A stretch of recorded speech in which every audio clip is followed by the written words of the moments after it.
Hi guys! Another mini vlog na naman ang ina nyo. For today's video, mag-makeover tayo sa ating kusina para maganda naman din sa paningin ng ating mga mata. Yan, kung makikita nyo sa aking lababo at sa aking pineflex dito ay iwan ko na lang. Parang napabayaan na tong aking kusina. Ang sakit-sakit na sa mata yung kulay na dilaw na ito kaya pinalitan na natin ng aesthetic. Ang pinalit natin ay foam bricks na white kasi ang ganda-ganda sa mata. Kasilaw na talaga at naboboard na ako sa patingin-tingin ko dito.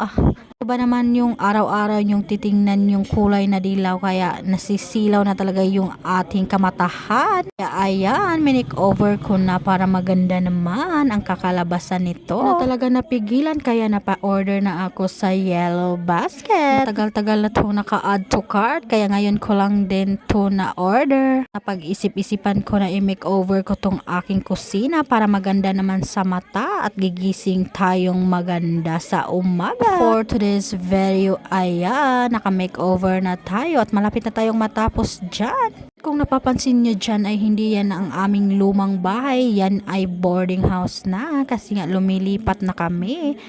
At nagbo-boarding house na lang ako kasi nga para malapit sa aking work at sa paaralan ng aking anak. Kaya ayan, for the new ang house natin for today's video. For the boarding house lang muna tayo ngayon kasi wala tayong pera pang pagawa ng bahay at bibili pa tayo ng lupain. Sa balang araw ay makakabili din tayo ng lupain ng ating pinapangarap at back to video na tayo. At malapit na tayong matapos dyan at ang isusunod naman natin na i-makeover yung dito sa lagayan ng ating tubig at saka sa ating plato. Kung napapansin nyo dyan ay bumili pa lang ako dyan ng floor mat lang sa muna kasi wala pa tayong budget. Yan, for the punas muna tayo dito para malinis na malinis talaga pag inilagay na natin yung mga kaplatuhan natin at saka yung tubigan. Ko pala yun nilalagay sa kabilang side at dun sa kabila ay mga lutuan ko naman. Kaya ayan, makikita na ang resulta at ang ganda-ganda talaga mga kumare. Talagang napabilib talaga ako dito. First time ko talagang mag-DIY sa aming boarding house. Nakikita ko talaga sa mga mommy vlogger na nag-DIY sila. Kaya ayan, for the sundog at for the enggit na naman ang mommy nyo. At diba wala namang mawawala kung itatry nating mag-makeover din sa ating kabalayan. Napapansin nyo dyan ay nilagyan ko pala siya ng Christmas light kasi